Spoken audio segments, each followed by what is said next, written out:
Selamat berjumpa kembali dalam pembelajaran fisika. Pada pertemuan ini kita masih akan melanjutkan tentang pokok bahasan usaha dan energi sebagai kelanjutan dari video yang pertama.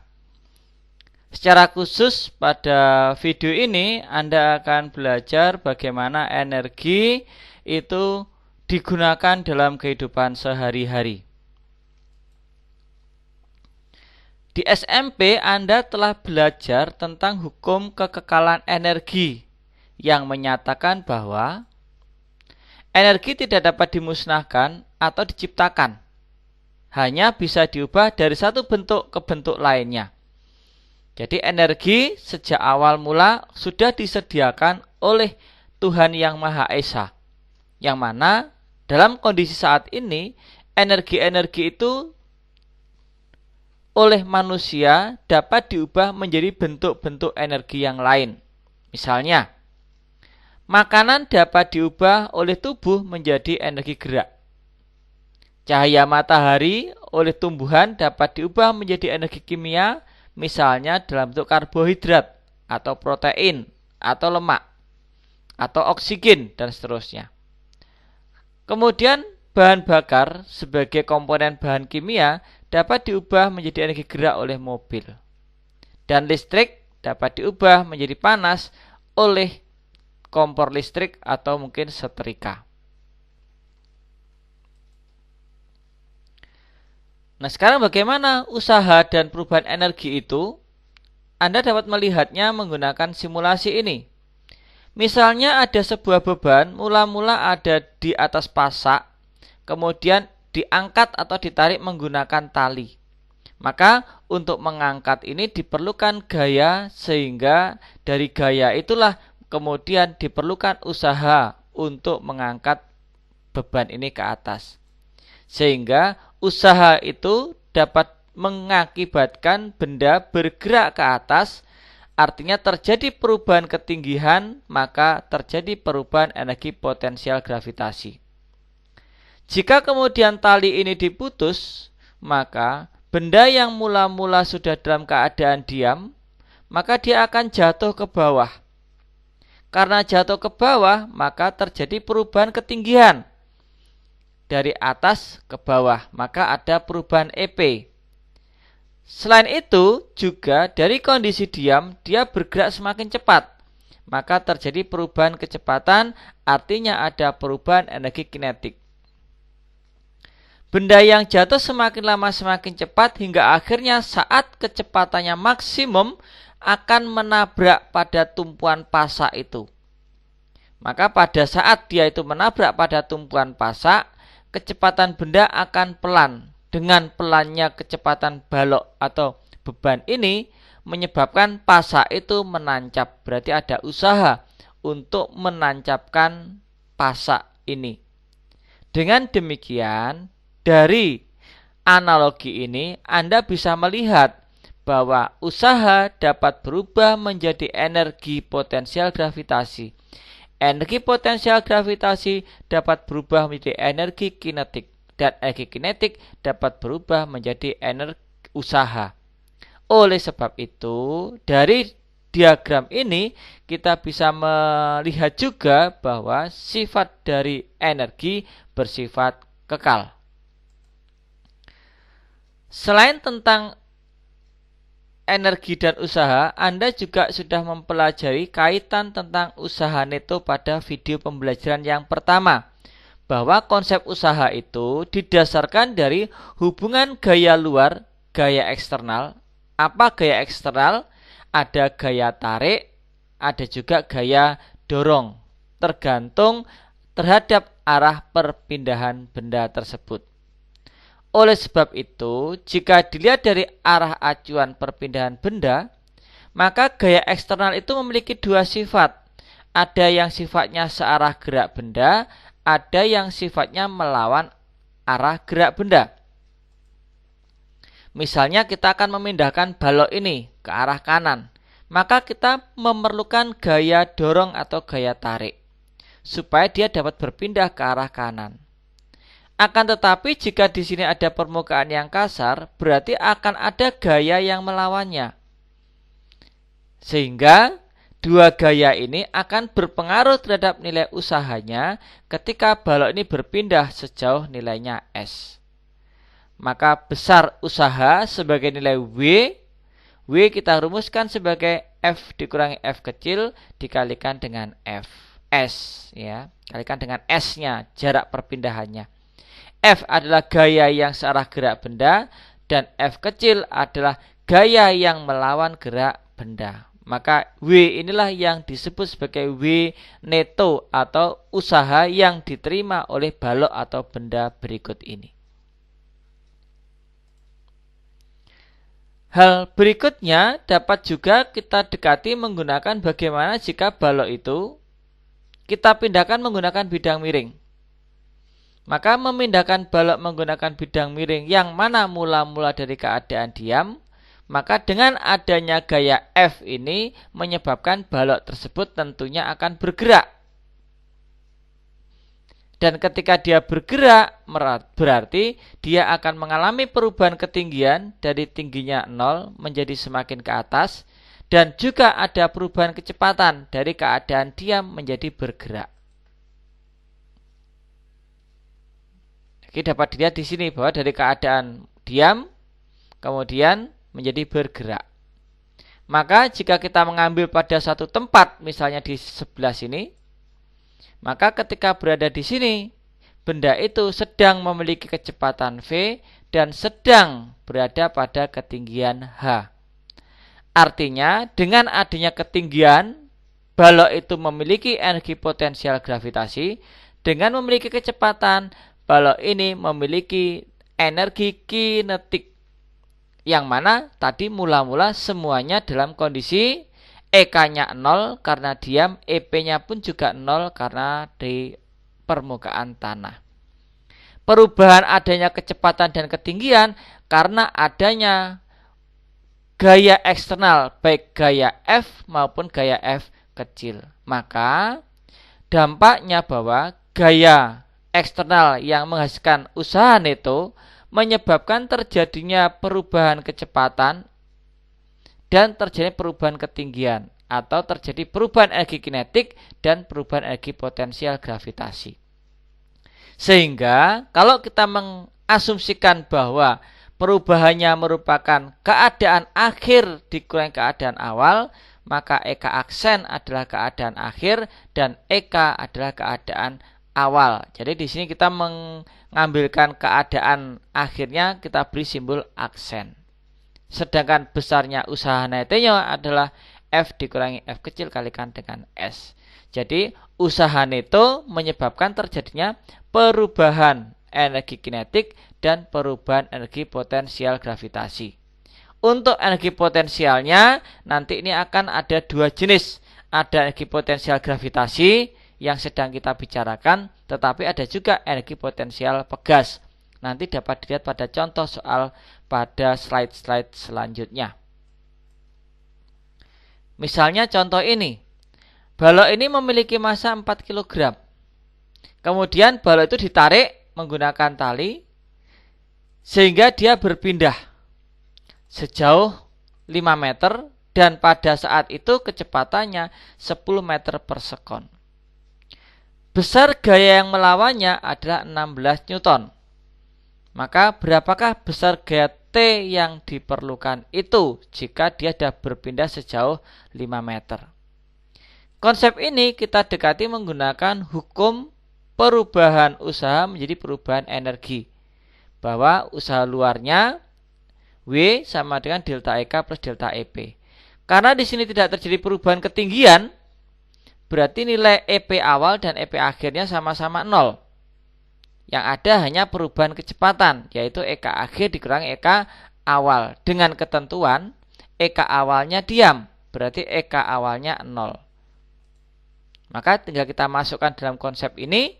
F yang ditanyakan sebagai pengganti T, F kecil adalah 16 Newton, di sini disebutkan perpindahannya 5 meter. Dengan energi kinetik akhir, peristiwa ini sebagai EK akhirnya setengah mv kuadrat dengan EK awalnya kondisinya diam, berarti EK awalnya 0, dan EP-nya pun sama dengan 0, karena tidak terjadi perubahan ketinggian pada peristiwa ini. Jika ini Anda hitung, maka nanti Anda akan mendapatkan bahwa 5 dikalikan F dikurangi 80 sama dengan setengah mv kuadrat. Kita dapatkan besarnya gaya tariknya adalah 24 Newton. Jadi di sini dapat Anda amati besar T itu adalah 24 Newton.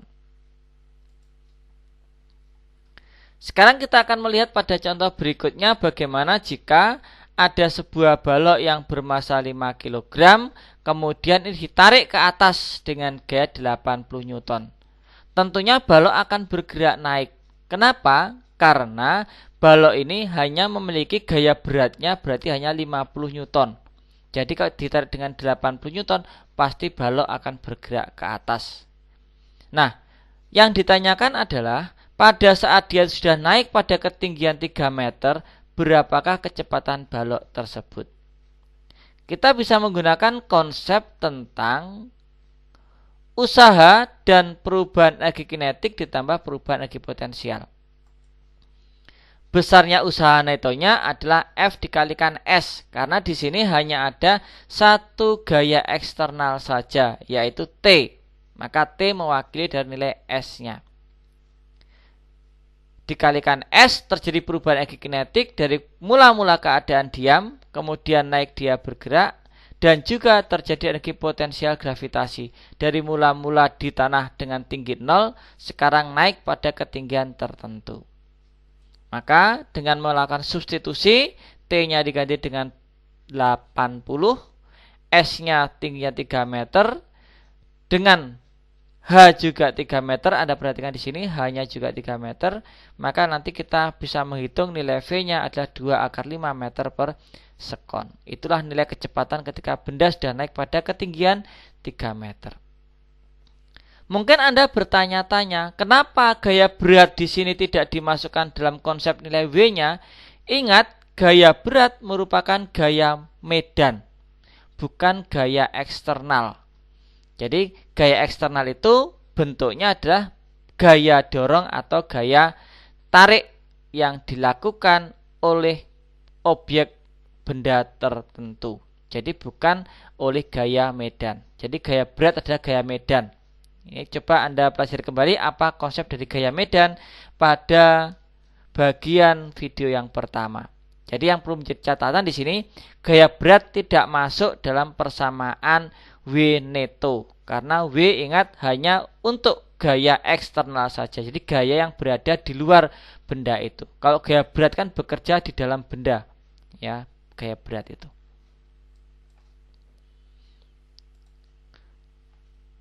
Konsep selanjutnya adalah konsep energi mekanik.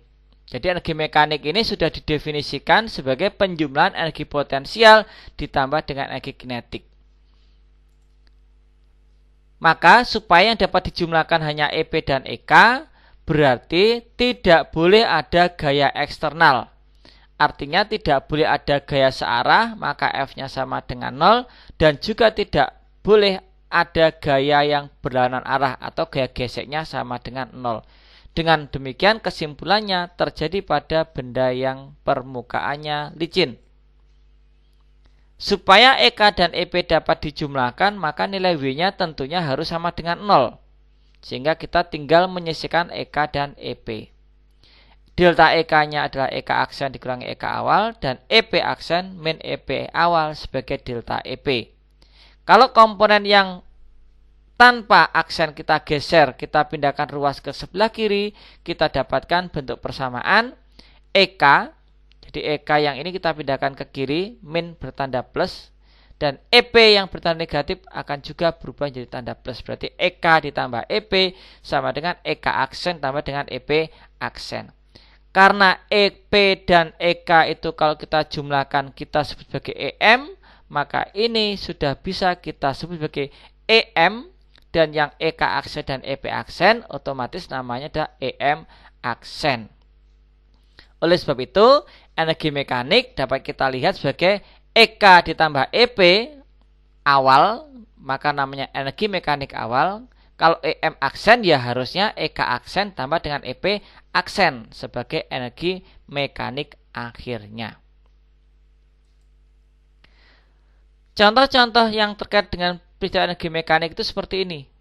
Misalnya ada sebuah buah kelapa yang jatuh. Maka pada saat buah kelapa ini jatuh tidak ada gaya eksternal di sini.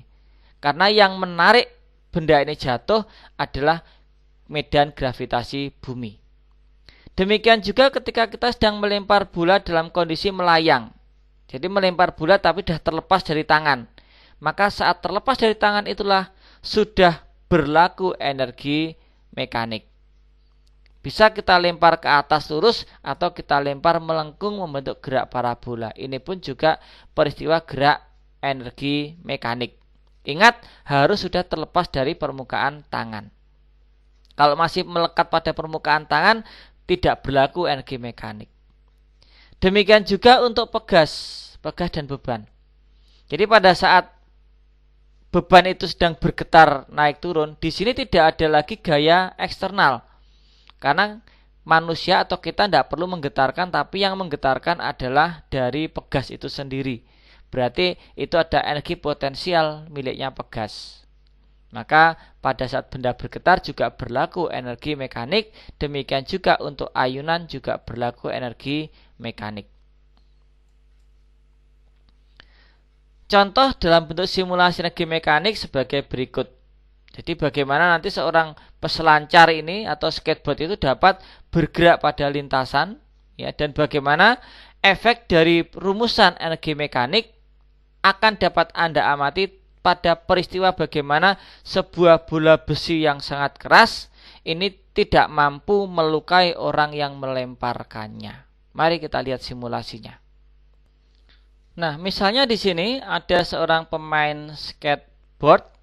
Ya, skateboard itu mula-mula kita letakkan posisinya ada di titik pas di titik merah ini. Kemudian dia akan meluncur tetapi dengan adanya gesekan. Maka bagaimana dampaknya jika ada gesekan? Maka dia akan meluncur ke bawah semakin cepat, ya, semakin cepat, ya, turun. Nah, sehingga dia di sini. Ini akan kembali dan dia tidak mampu mencapai tempat ini lagi. Dia akan kembali lagi dan hingga suatu saat nanti akhirnya dia akan berhenti. Itu karena ada gesekan. Nah, bagaimana sekarang kalau kita gunakan yang tanpa gesekan? Ini akan kita geser pada posisi yang paling atas. Kemudian gesekannya kita hapus, ya, supaya geraknya agak cepat. Saya buat normal. Maka jika kita amati tanpa gesekan yang terjadi adalah anak ini akan meluncur dan akan mencapai ketinggian yang sama dengan ketinggian awalnya. Dan akan kembali lagi sampai pada ketinggian awalnya lagi. Sehingga ketika peristiwanya tanpa gesekan, sistem energi yang ada di sini tidak pernah berkurang atau bertambah. Tetapi yang terjadi adalah ketika dia semakin cepat, maka energi potensialnya akan berkurang. Dan pada saat dia semakin tinggi, kita lihat EP-nya semakin besar tapi EK-nya semakin kecil. Itulah dampak dari hubungan energi mekanik. Jadi energi mekanik itu memiliki ciri khas jika EK-nya makin besar, EP-nya akan semakin kecil. Sedangkan yang warna total ini adalah energi mekaniknya yang jumlahnya akan selalu tetap. Oleh sebab itu, pada peristiwa ini, besar energi mekanik di setiap titik, misalnya kita katakan titiknya itu di tempat anak ini, maka energi mekanik anak ini pada ketinggian yang ditunjukkan pada gambar, itu nanti nilainya akan sama pada saat dia berada di posisi paling rendah di sini. Ini nilai energi mekaniknya pun juga akan sama dengan kondisi awalnya. Demikian juga ketika dia melewati puncak bukit kecil ini maupun ketika sampai di tempat tertentu. Di semua tempat-tempat ini nilai energi mekaniknya itu selalu konstan. Nah, peristiwa tentang energi mekanik pun juga dapat terjadi pada peristiwa ini. Jadi orang ini akan mendemonstrasikan bagaimana jika sebuah benda yang akan dia lepaskan dari keadaan diam yang nempel di dagunya, dia akan mengayun, nanti beban ini akan mengayun sehingga akan kembali lagi kepada orang tersebut. Nah, beban ini memiliki massa kurang lebih sekitar 10 kg. Artinya, dengan menggunakan simulasi yang akan tampilkan ini, Anda akan melihat bagaimana suatu keajaiban dari konsep energi mekanik.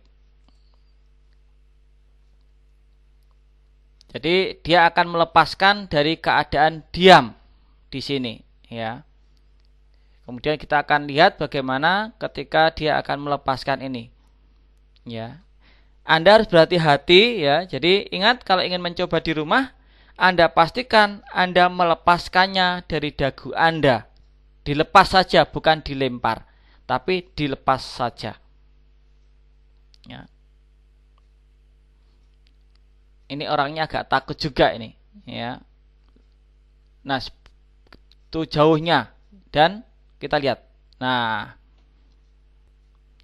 sekali lagi, nah kita lihat bagaimana meluncur begitu kerasnya dan ternyata dia tidak mengenai orang tersebut. Luar biasa. Itulah bagaimana konsep energi mekanik, ternyata benda yang dilemparkan dari keadaan diam, dia akan kembali lagi mengayun dan tepat di dagu orang tersebut, benda itu akan dalam kondisi diam kembali.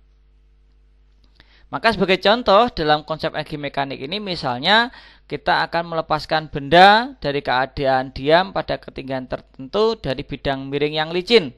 Ingat, harus permukaan licin karena energi mekanik tidak melibatkan gaya yang melawan arah geraknya. Maka berapakah EP mula-mulanya dan berapa kecepatannya saat dasar bidang miring dan berapa energi mekaniknya. Dengan ketinggian awal, ketinggiannya 0,8 meter. Jadi ketinggiannya 0,8 meter di sini ketinggiannya. Maka EP-nya ya kita gunakan rumus MGH 32 Joule. Untuk mendapatkan kecepatan di dasar bidang miring, kita gunakan konsep energi mekanik di atas ini sama dengan energi mekanik yang ada di bawah. Pada saat di atas maka ada EP dan EK. Karena kondisinya diam maka EK-nya 0.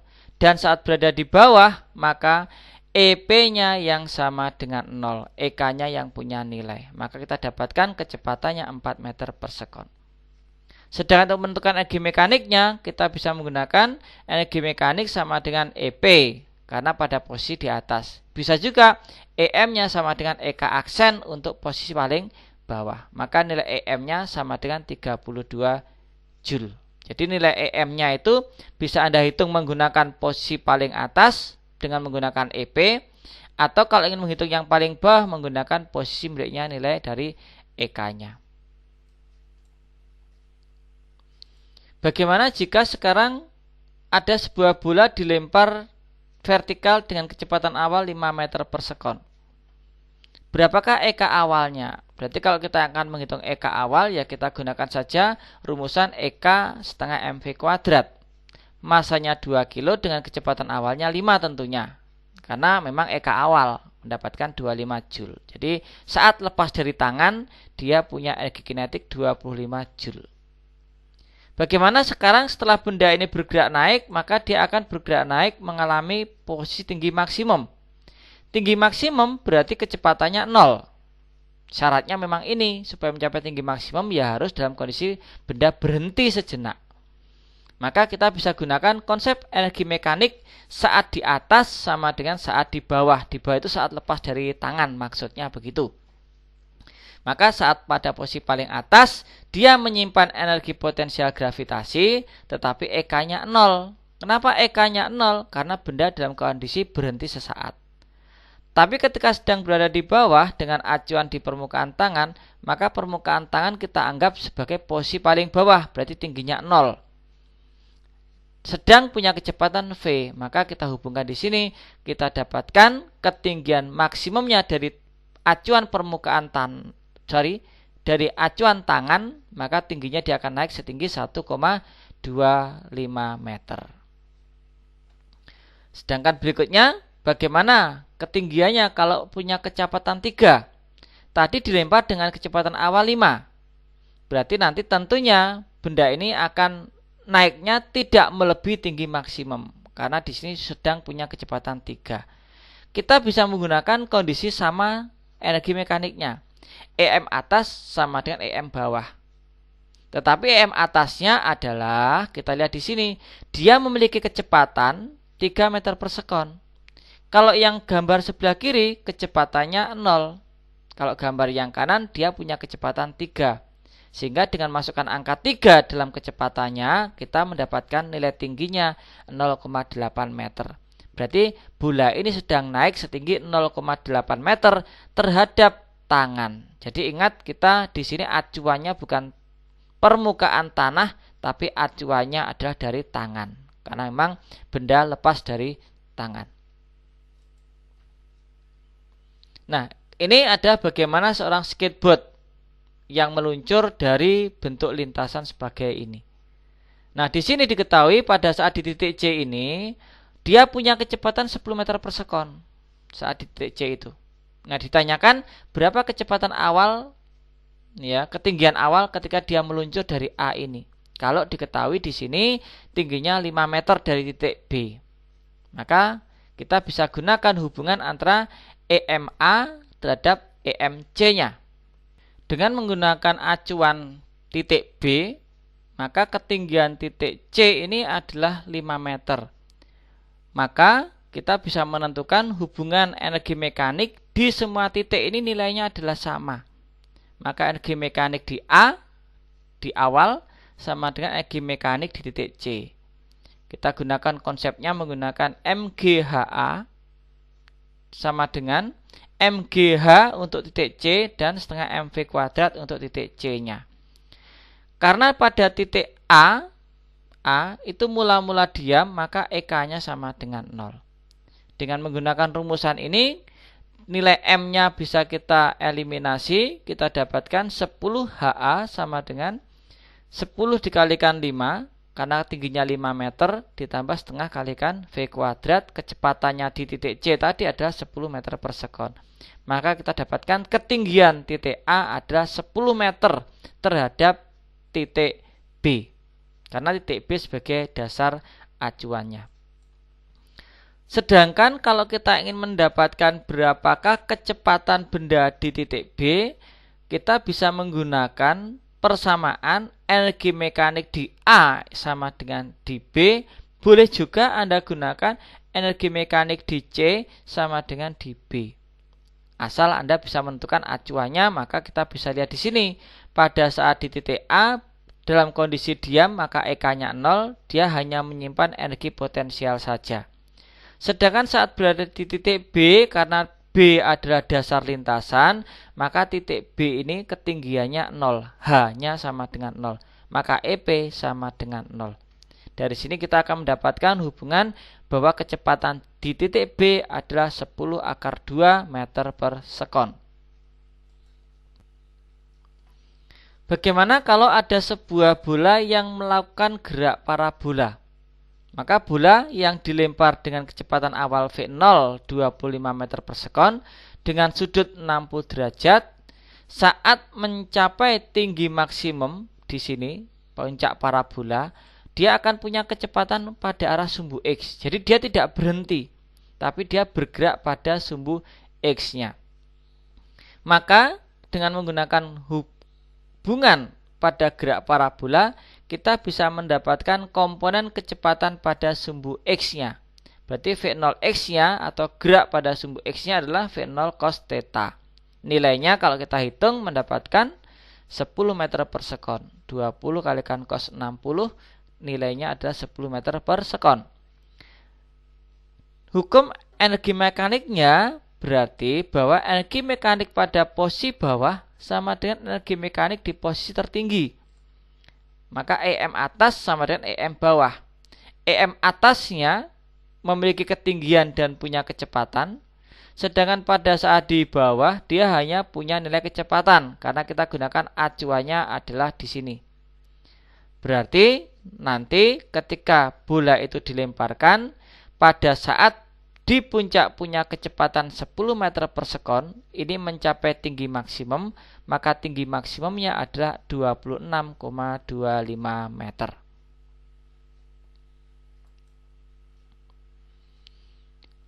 Berikutnya tentang energi kinetik benda yang sedang bergerak pada pegas. Pegas menyimpan energi potensial, pegas namanya, yaitu nilai EP sama dengan setengah KY kuadrat. Y adalah simpangan, K ada tetapan pegas. Sehingga pada saat pegas itu menyimpang pada posisi paling jauh, paling atas atau paling bawah, dia sedang menyimpan energi potensial yang terbesar. Karena dia sedang menyimpang yang paling jauh namanya amplitudo atas dan menyimpang paling jauh pada amplitudo bawah. Sehingga pada saat simpangan maksimum, pada saat di atas atau yang paling bawah, dia punya amplitudo A, ya. Tetapi pada posisi ini balok itu dalam kondisi berhenti sesaat sebelum dia akan berbalik arah. Jadi dia akan bergetar naik, pelan dan berhenti, turun ke bawah makin cepat, kemudian makin pelan dan berhenti. Berarti pada saat punya amplitudo paling atas dan paling bawah, benda itu sebenarnya sedang berhenti sesaat. Sehingga energi mekaniknya pada posisi simpangan maksimum itu EM-nya sama dengan nilai dari EP-nya. Maka nilai EM sama dengan EP-nya untuk kondisi maksimumnya. Maka untuk kondisi yang lain tinggal kita tentukan menggunakan EP aksen dan EK aksennya. Maksudnya pada kondisi yang lain adalah pada saat simpangannya itu tidak sejauh simpangan amplitudo. Berarti di antara simpangan amplitudo atas dan amplitudo bawah. Maka nilai dari EK-nya sama dengan setengah K amplitudo kuadrat dikurangi dengan simpangan kuadrat. Dari hal ini maka saat simpangannya sama dengan 0, berarti ketika berada di garis tengah ini simpangannya sama dengan 0, maka nilai Y-nya sama dengan 0. Kalau Y-nya sama dengan 0, berarti nilai EK-nya sama dengan setengah KA kuadrat. Berarti pada saat pada posisi setimbang, di sini nilai EK-nya itu sama dengan nilai dari EP-nya. Artinya EK-nya sedang mencapai maksimum saat simpangannya mencapai nilai 0.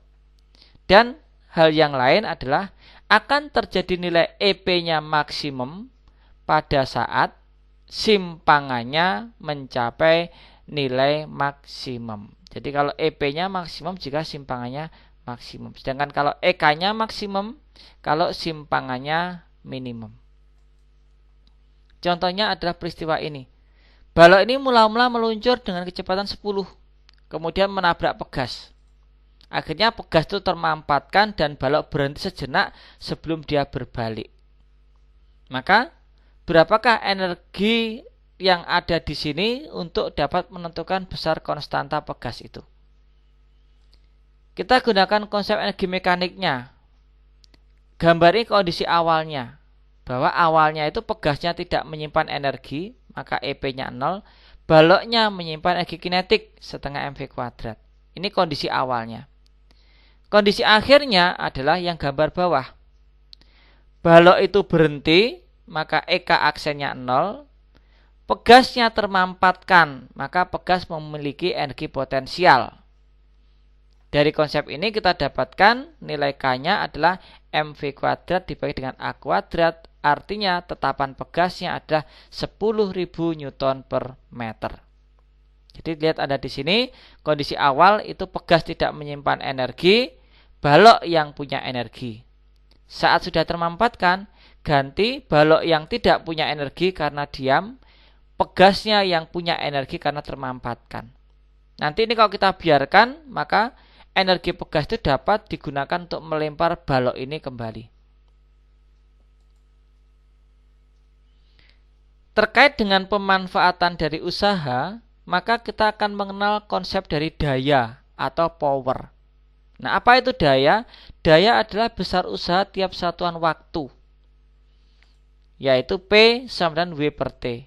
Misalnya ada dua anak ini. Dua anak ini diminta untuk memindahkan balok dari tempat yang sama ke atas meja. Maka jika anak yang pertama itu dia itu memindahkannya membutuhkan waktu yang lama, berarti T-nya itu lama, maka anak ini memiliki daya yang lemah. Tapi kalau anak yang kedua ini dia bisa bergerak cepat, berarti waktunya itu kecil, maka anak yang bergerak cepat ini dia memiliki daya atau power yang besar. Maka semakin cepat dia itu bekerja, maka powernya atau daya kemampuannya semakin besar. Terkait dengan daya, maka ada besaran lain yaitu namanya efisiensi, yaitu perbandingan antara daya keluaran terhadap daya input. Ini membacanya adalah eta, dibacanya eta. Eta adalah daya out per daya in kali 100%. Misalnya kita punya bola lampu. Bola lampu ini daya inputnya menggunakan listrik 100 watt. Panasnya itu menghabiskan 65 watt. Dan dayanya adalah 35 watt untuk menghasilkan cahaya. Maka karena lampu ini yang kita pakai, yang kita manfaatkan adalah cahayanya, maka efisiensinya adalah kita anggap daya cahaya ini sebagai P-out-nya. P-out-nya adalah cahaya, P-in-nya adalah daya listrik masukannya. Jadi harus bisa membedakan apa yang dimaksud dengan P-out. P-out itu adalah daya yang kita manfaatkan kegunaannya. Jadi lampu ini yang kita gunakan bukan panasnya tapi cahayanya. Sama juga ketika Anda naik sepeda motor listrik. Maka seandainya dayanya ada 100 watt, maka sepeda motor listrik ini dia itu memiliki daya geraknya 75 watt dan punya daya panas 25 watt. Maka mana yang dimaksud dengan daya outnya? Tentu daya outnya ada daya geraknya, karena memang daya geraknya itu yang kita gunakan. Sebagai contoh berikut ini. Sebuah mobil remote menggunakan daya 12 watt dan bergerak selama 10 detik. Selama 10 detik itu, energi yang berubah menjadi panas dan bunyi 30 joule. Maka hitunglah energi totalnya dari yang digunakan itu. Berarti 12 watt adalah dayanya. Bekerja selama 10 detik kita bisa menghitung energi total awalnya, yaitu energi totalnya ada 120 joule yang digunakan selama waktu 10 detik ini. Tetapi selama waktu 10 detik ini ternyata nilai panas dan bunyi itu 30 joule. Berarti yang digunakan untuk menggerakkan mobil itu hanya 90 joule saja. Maka daya outnya adalah yang kita gunakan kan gerakannya saja, bukan bunyi dan panas. Maka daya outnya ya tinggal 120 dikurangi 30 adalah 90. Selama waktu 10 detik berarti nilainya adalah 9 watt. Itu daya outnya. Maka efisiensinya kita gunakan rumus ini. P out per P in kali 100%. 9 sebagai daya out, 12 watt sebagai daya innya, kali 100% mendapatkan efisiensi 75%. Maka inilah bagaimana konsep dari usaha dan energi hingga pada efisiensi yang dapat dilakukan oleh suatu benda yang menggunakan energi. Selamat belajar dan semoga Anda dapat memahami video pembelajaran ini dengan baik. Sampai jumpa.